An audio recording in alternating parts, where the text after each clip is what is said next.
Bonjour à tous, c'est Antoine de Passion Tech et aujourd'hui je vous fais une petite vidéo de test de l'Alcatel A3 XL. Donc dans un premier temps, je souhaiterais remercier la marque Alcatel de m'avoir accordé sa confiance et de m'avoir envoyé ce produit pour test. Donc aujourd'hui c'est le dernier jour de test et il faut que je fasse le test assez rapidement parce que cet après-midi je vais l'amener à la poste. Et il faut savoir que cet appareil, au moment où je fais cette vidéo, donc en août 2017, il est commercialisé à un prix de 175 € chez la majorité des revendeurs. Et il y a, pendant quasiment la totalité du mois d'août, une offre de remboursement de 30 €, ce qui fait au final le téléphone à 145 €, offre de remboursement déduite. On va maintenant évoquer très rapidement les caractéristiques techniques de ce produit. Le produit possède un processeur de chez Mediatek, le MT8735B. C'est un processeur 4 cœurs cadencé à 1,1 GHz. Il est épaulé par la puce graphique Mali T720 MP1. Il a un écran d'une taille de 6 pouces, d'une résolution de 720 par 1280 pixels, une résolution qui n'est pas extraordinaire, mais qui est pour autant suffisante. Donc après, ça dépend des personnes. Moi, je trouve cette résolution suffisante, mais je vous dis honnêtement, le Full HD, c'est quand même bien plus agréable sur cette taille d'écran. Au niveau des caméras, on a une caméra dorsale de 8 millions de pixels, extrapolée à 13 millions de pixels, avec un flash LED. Et la caméra frontale fait 5 millions de pixels et est extrapolée à 8 millions de pixels. Donc chez Alcatel, ils aiment bien l'extrapolation. On verra ce que ça donne. Bon, ça fait pas des miracles, hein. Je vous spoil un peu le test, mais ça fait pas des miracles, pour être honnête. Et le point positif sur la caméra frontale, c'est qu'on a également un flash LED. L'appareil est équipé de 16 Go de mémoire interne, extensible par microSD jusqu'à 128 Go, et de 2 Go de mémoire vive. En ce qui concerne la connectivité réseau, on a ici de la 4G LTE jusqu'à 150 Mbps. L'appareil est dual SIM, et donc comme je l'ai évoqué il y a quelques secondes, il est microSD également. Et contrairement à d'autres téléphones qui ont un design unibody où la batterie n'est pas amovible, ici on peut mettre deux cartes SIM plus la microSD. Il ne faut pas faire la concession entre la deuxième carte SIM ou la carte mémoire. Donc ça c'est déjà un point positif. Au niveau du Bluetooth, on a du Bluetooth 4.2 Low Energy. Le Wi-Fi c'est du Wi-Fi BGN 2.4 GHz, un classique sur des téléphones entrée de gamme. On n'a pas de 5 GHz malheureusement. Il tourne sous Android 7.0 avec une toute petite surcouche d'Alcatel.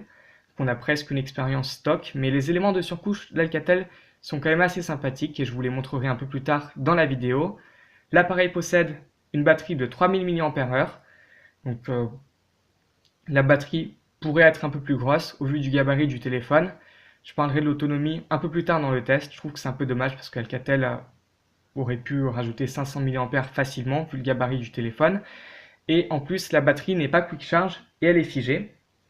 Au niveau des dimensions, on a une hauteur de 165 mm, une largeur de 82,5 mm et une épaisseur de 8,25 mm pour un poids de 159 grammes. Maintenant, nous allons voir rapidement le design du produit. Donc si vous voulez le voir de plus près et l'avoir plus en détail, eh bien, je vous conseille de regarder la vidéo de prise en main. Voilà, donc la face avant, elle présente comme ça. La face arrière, les côtés. Bon, pour vous donner mon avis sur le design, eh bien le design, il est assez réussi. Le téléphone, il est pas moche, mais je trouve qu'il est trop plastique et quand on le tient en main, on a vraiment l'impression de tenir un bout de plastique et ça, c'est vraiment dommage. Mais pour autant, l'assemblage n'est pas mauvais. Mais bon, dommage qu'Alcatel n'ait pas fait un design plus premium parce qu'un téléphone unibody tout plastique, ça devient de plus en plus rare et l'aluminium se démocratise de plus en plus. On va maintenant passer à l'image et le son. Comme je l'ai évoqué dans l'introduction de cette vidéo, on a un écran de 6 pouces, d'une résolution de 720 par 1280 pixels, une résolution HD. La dalle tactile supporte jusqu'à 5 doigts, pas plus, et elle fonctionne très bien. Donc, petit point évoqué, lorsqu'on a les doigts humides, elle clique un peu partout. C'est la première fois que je vois ça sur un smartphone. Donc après, elle fonctionne bien, mais il ne faut pas avoir les doigts humides. Je ne sais pas ce que ça donne en hiver, parce qu'on est en été et il fait très chaud. Mais si on a les doigts un tout petit peu humides, ou si la vitre elle est un tout petit peu humide, et bah ça fonctionne pas du tout bien. Il faut essuyer la vitre, il n'y a pas le choix. Ensuite, donc au niveau de l'écran, si je dois parler de la qualité générale de l'écran, On a des couleurs qui sont relativement bien reproduites. Par contre, l'écran tire un peu vers le bleu, ce qui est fort regrettable. Il a une luminosité au maximum qui est quand même un peu faible. En plein soleil, on peut voir ce qui est affiché à l'écran, mais le confort visuel n'est pas le maximal, tout simplement parce que la luminosité n'est pas excellente. À l'arrière du produit se situe le haut-parleur, voilà, qui confère un son d'une bonne qualité et d'une bonne intensité. On a également la prise jack sur le dessus, qui donne un son tout à fait correct. Et ici l'écouteur. Donc sur la partie audio, il n'y a rien à signaler, elle est bonne. Tout simplement parce qu'avec les écouteurs, le son il est bon. Donc pas avec les écouteurs d'origine bien évidemment, parce que les écouteurs d'origine c'est vraiment des écouteurs basiques qui confèrent un son vraiment mauvais et qui ne sont pas confortables en plus. Hein, donc c'est ces écouteurs là que j'ai présentés dans la vidéo d'unboxing. Après, dans la plupart des cas, les écouteurs fournis par les constructeurs, quand ils sont fournis, eh bien, ils sont mauvais, surtout sur de l'entrée de gamme. Hein. Donc le haut-parleur, comme je l'évoquais, il est bon, l'écouteur, il est bon. Il n'y a rien à dire sur la partie son, c'est du correct, sans être exceptionnel. Au niveau de la partie photo, donc on a une caméra de 13 millions de pixels, extrapolée de 8 millions de pixels, extrapolée à 13 millions de pixels, et le résultat, il n'est pas fameux. Je vais vous faire la démonstration tout de suite. Il y a beaucoup de bruit sur les clichés et ça manque souvent de détails. Donc la première photo sans le flash, la seconde avec le flash, voilà, et la troisième, allez, avec le mode HDR, même si... Voilà, donc il faut patienter un peu.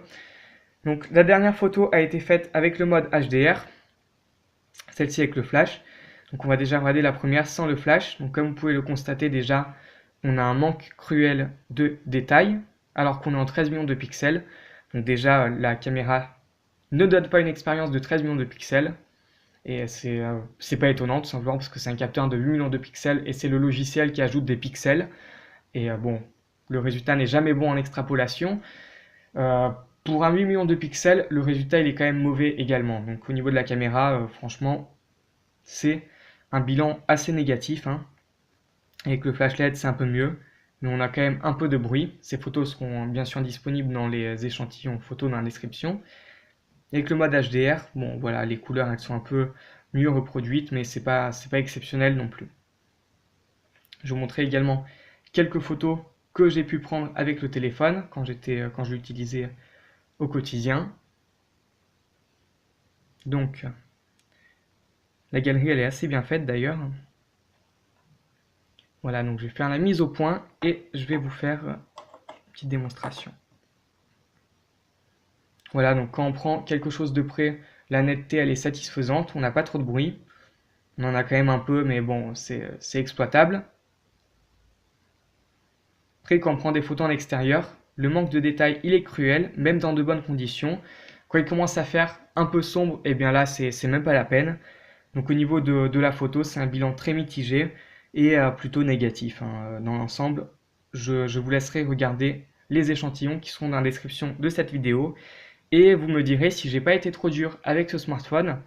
Tout simplement parce que je teste actuellement également le Jade Primo de chez Acer.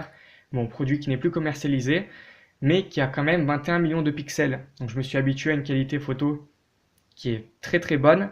Et peut-être qu'avec ce téléphone, je suis dur. N'hésitez pas à me le dire dans les commentaires. De toute manière, la photo, c'est à chacun de juger. Parce que chacun a des exigences qui sont différentes. Mais comme vous pouvez le constater, par exemple ici, dès qu'il manque un peu de luminosité, donc dès qu'il fait un tout petit peu sombre, donc là c'était en pleine journée mais c'était dans une forêt, eh bien la qualité se dégrade très rapidement. Donc maintenant je vais vous montrer une petite vidéo sur YouTube pour vous montrer qu'il lit sans aucun souci les vidéos YouTube. Qu'est-ce que je vais mettre? Allez. Historique, mes vidéos, voilà. Je vais mettre une de mes dernières vidéos. Ça fera très bien l'affaire.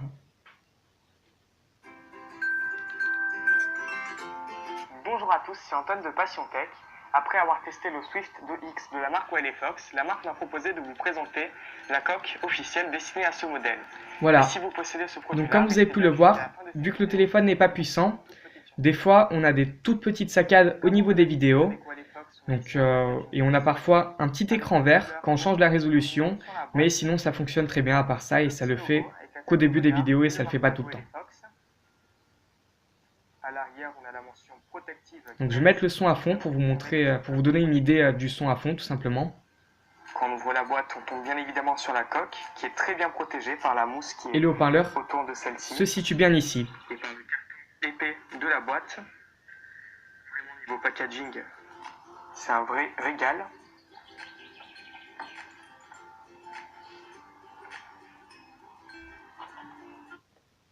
Voilà, donc pour lire des vidéos 720p sur YouTube, il n'y a aucun problème. Le 1080p, si on le met sur une micro SD ou sur la mémoire interne du téléphone, il n'y aura aucun souci également. Par contre, bon, il n'y a pas d'intérêt de mettre du 1080p sachant que l'écran est seulement HD. Ça fera seulement, ça déchargera seulement plus la batterie et ça prendra plus de place, tout simplement parce que le processeur devra faire plus de calculs et une vidéo définie en 1080p prend plus de place qu'une vidéo en 720p. Bon, c'est des évidences que je vous dis ici, bien évidemment, pour ceux qui regardent mes vidéos depuis longtemps. Mais bon, il lit le 1080p, ça, il n'y a aucun souci. Bon, après, qu'est-ce que je... Voilà. Et par contre, il filme seulement en HD. Donc ça, c'est dommage. Le téléphone filme seulement en HD parce que son processeur n'est pas assez puissant pour filmer en 1080p. Bon, c'est du 720p que j'ai pas testé, mais le résultat ne doit pas être exceptionnel non plus et ça ne doit pas être extrêmement fluide. Parce qu'on va passer maintenant aux performances et on va voir que le téléphone, c'est vraiment un téléphone entrée de gamme niveau performance. Mon niveau design, c'est aussi un entrée de gamme, mais bon, voilà. 24 115 points, c'est très peu pour un téléphone en 2017. Donc après, je vais vous donner mon petit avis. En tout, ça ne veut pas toujours dire grand-chose parce que j'ai déjà eu des téléphones qui avaient un score bien plus élevé que celui-ci et qui fonctionnaient moins bien. Donc sur celui-ci, j'ai pas eu trop de ralentissement, mais au vu du score, ce téléphone n'est pas prévu pour du jeu vidéo. Ça, c'est juste clair, net et précis. Si vous voulez avoir les détails du score, eh bien, n'hésitez pas à mettre en pause la vidéo pour comparer avec votre téléphone. Mais ici, on a vraiment un score qui est bas, de chez bas, un téléphone entrée de gamme.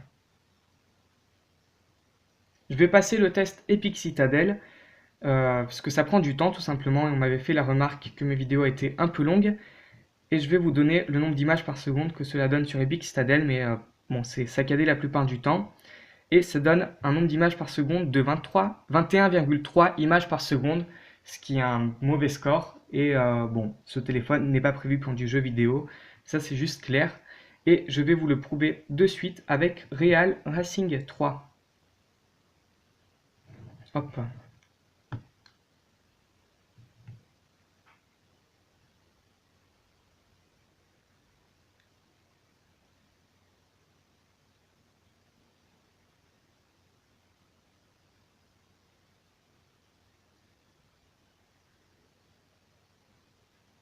Donc déjà, comme vous pouvez le constater, le jeu prend quand même pas mal de temps à charger.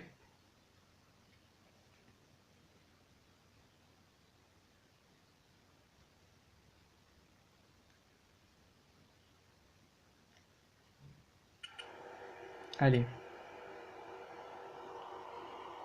Bon, j'ai même pas terminé la course que j'avais faite, tout simplement parce que c'était vraiment saccadé.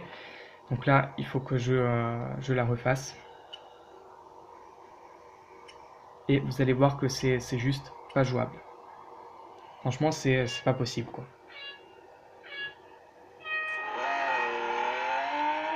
Je vais baisser un peu le son. Et voilà, comme vous pouvez le constater, c'est très saccadé, c'est pas du tout fluide. On voit clairement les images défiler. Et donc, pour faire du jeu vidéo assez lourd, ça sera très compliqué.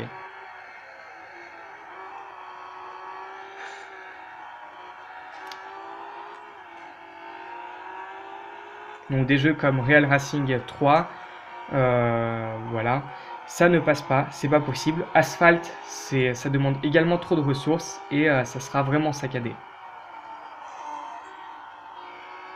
En revanche, si c'est des jeux comme Candy Crush Saga, Clash of Clans ou des jeux de ce style-là, il n'y aura aucun souci. Et ici, je vais vous faire la démonstration avec Minion Rush par exemple. Et vous allez voir que ça tourne sans aucun souci, tout simplement parce que c'est un jeu qui demande beaucoup moins de ressources que Real Racing 3.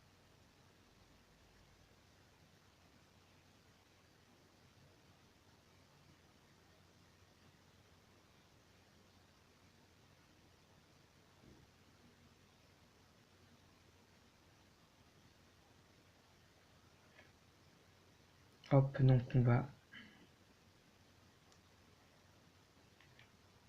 lancer le jeu. Hop là. Et vous allez voir que là, il n'y a aucun souci par contre. Je ne sais pas pourquoi, des fois le jeu se lance sans le son. Je n'ai aucune idée d'où vient le problème, si c'est le téléphone qui bug ou si c'est le jeu qui bug. Mais bon, la première fois que je l'avais lancé, il n'y avait pas le son. La deuxième fois, je l'avais lancé, il y avait le son. Et cette fois-ci, il n'y a pas le son de nouveau. Pourtant, voilà, le son, il est bien allumé. Voilà, comme vous pouvez le constater, sur des jeux assez basiques, ça fonctionne bien, il n'y a rien à dire.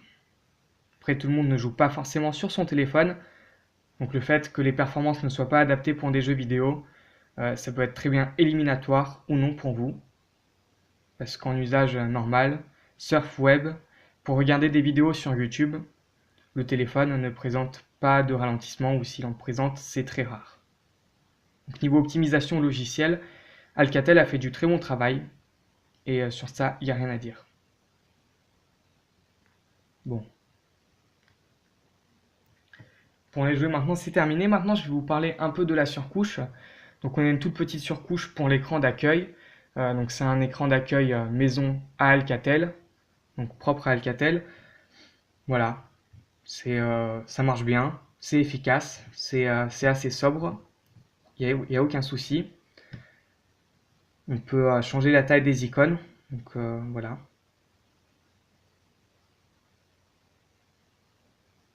Donc sur ce point-là, niveau personnalisation, c'est assez sympa. On peut changer la couleur du texte, la taille du texte également. Donc là, niveau personnalisation, on a du très bon sur l'écran d'accueil, simplement parce qu'on peut l'adapter à une personne âgée, même si je ne suis pas persuadé par le fait qu'une personne âgée soit intéressée par un téléphone de ce gabarit-là. On peut également choisir le nombre d'icônes par colonne et par ligne. Voilà, donc là, oui, voilà, par colonne et par ligne.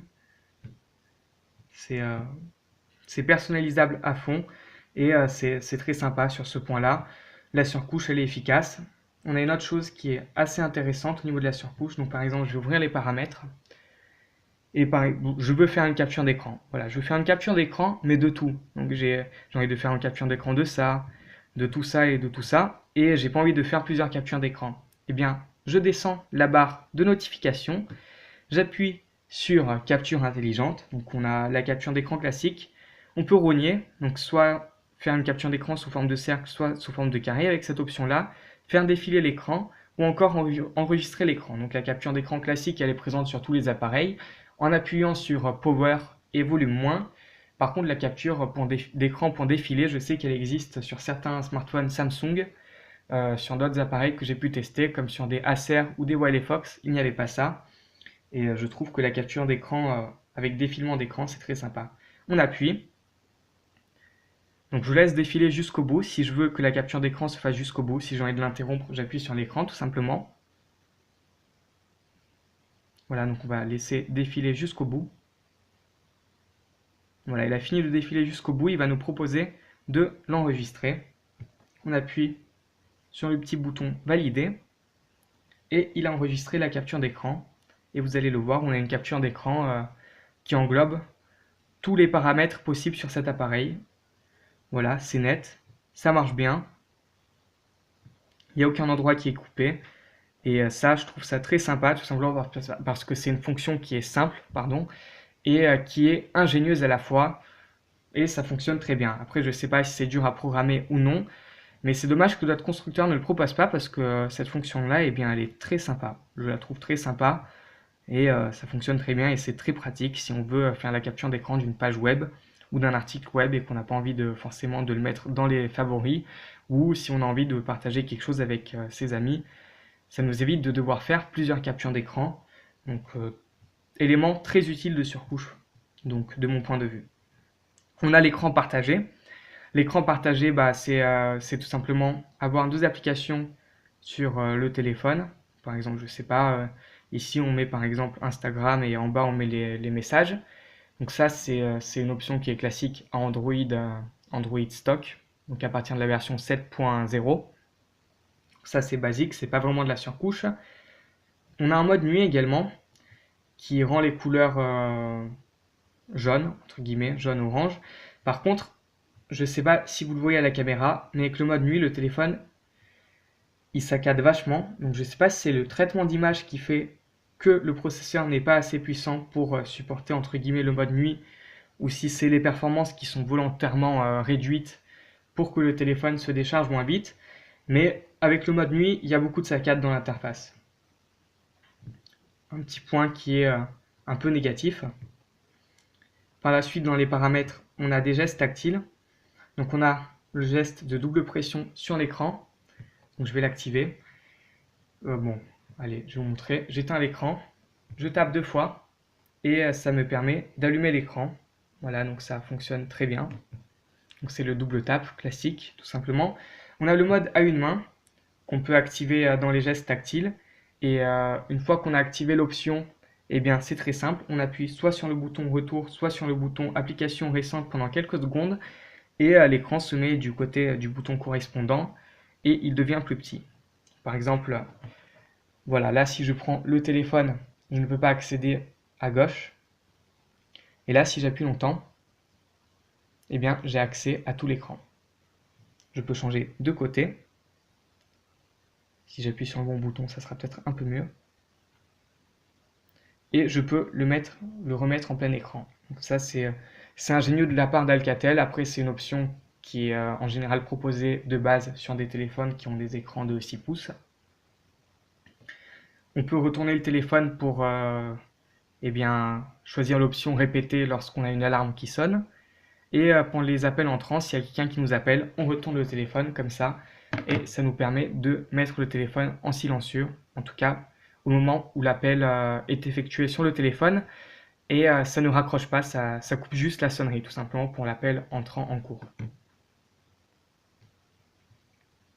Au niveau de la surcouche, je pense que j'ai presque tout évoqué. On a également l'instance d'application double, donc ça nous permet d'avoir plusieurs comptes sur la même application. Donc par exemple, si j'active, ici je mets activer, et j'active ça pour Facebook, eh bien on a la possibilité d'avoir 2 comptes Facebook sur ce téléphone.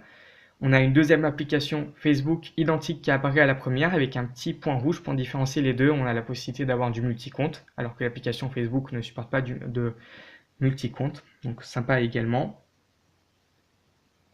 Et puis au niveau de la surcouche, il n'y a pas grand chose à dire. Il n'y a rien d'autre, mis à part la caméra qui est un peu surcouchée, mais qui n'est pas exceptionnelle. C'est des fonctions de base qui sont un peu surcouchées. On a également du collage instantané. Donc, par exemple, je prends 3 photos et ça me fait un assemblage des 3 photos, un peu à la Instagram Layout.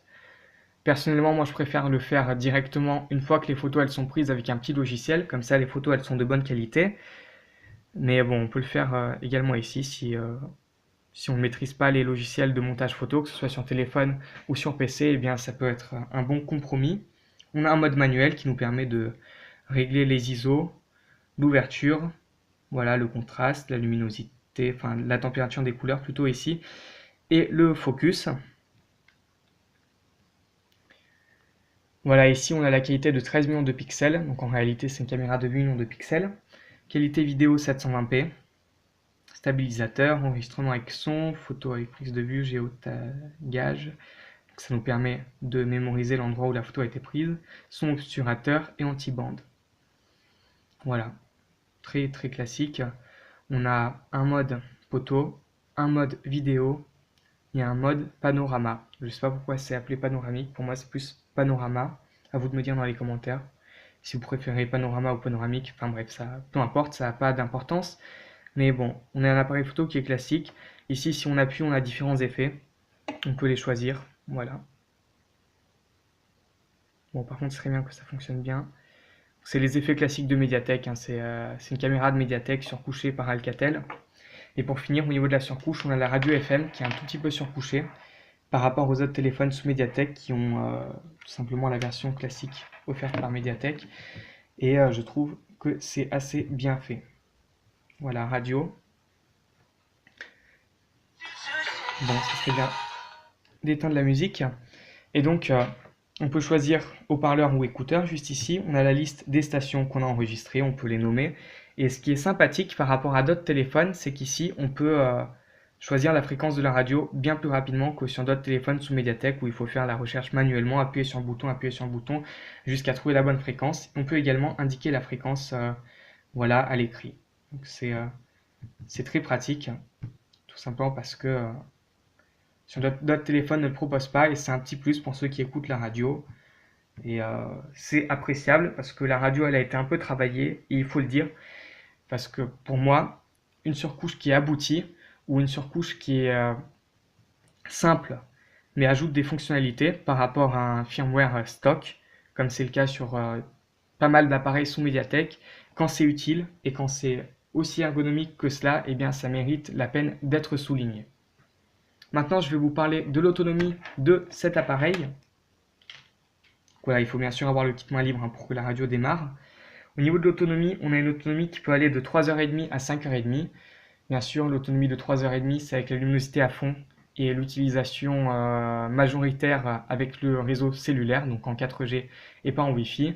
5h30, c'est plutôt une utilisation avec du Wi-Fi et une luminosité moyenne. On peut, à mon avis, atteindre les 6h30 d'autonomie en luminosité minimale et avec du Wi-Fi. Au niveau de l'autonomie, une batterie de 3000 mAh, ça pouvait paraître mauvais pour ce genre d'appareil, mais au final, c'est tout à fait acceptable. J'ai été agréablement surpris au vu de la capacité de la batterie. Voilà, je vous dis ça honnêtement. Donc du coup, si on a un usage modéré, eh bien, on va tenir 2-3 jours. Si on a un usage intensif, ça sera la journée, pas plus. Et bon, très intensif, il faudra le brancher pendant la journée. Donc maintenant, on arrive à la conclusion de ce test.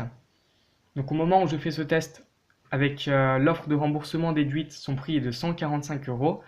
Pour moi, c'est un rapport qualité-prix acceptable. C'est rare d'avoir des écrans de 6 pouces dans cette gamme de prix.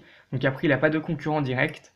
Mais si vous n'avez pas forcément besoin d'un écran de 6 pouces, je ne vous le recommande pas forcément parce qu'on peut retrouver des appareils bien meilleurs avec des écrans plus petits et bien plus performants.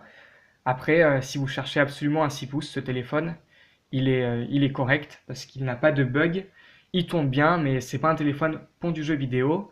Au niveau des points forts, je mettrai le lecteur d'empreintes qui est juste à l'arrière de celui-ci qui fonctionne assez bien. Donc ensuite le design je le trouve pas mauvais mais bon c'est du tout plastique donc on peut pas vraiment dire que c'est un point fort. L'écran sa taille, la luminosité elle est mauvaise mais sa taille elle est bonne. L'optimisation elle est bonne pour l'autonomie. On a 2 emplacements SIM et un emplacement micro SD sans avoir de concession à faire. On a un flash LED pour les selfies. Par contre au niveau des points faibles, eh bien c'est la photo, les performances. Je trouve que l'appareil il est vendu un peu trop cher et la luminosité de l'écran. Donc ici on a une cible produit qui est principalement la jeunesse et éventuellement les professionnels qui auraient besoin d'un téléphone double SIM. Mais en tout cas si vous comptez faire des photos avec ce téléphone là, vous l'avez bien compris, je ne vous le recommande pas. Du moins après c'est à vous de voir en fonction des échantillons que vous allez voir dans la description de la vidéo. Et c'est surtout pour les personnes qui cherchent un téléphone avec un écran d'une très grande taille.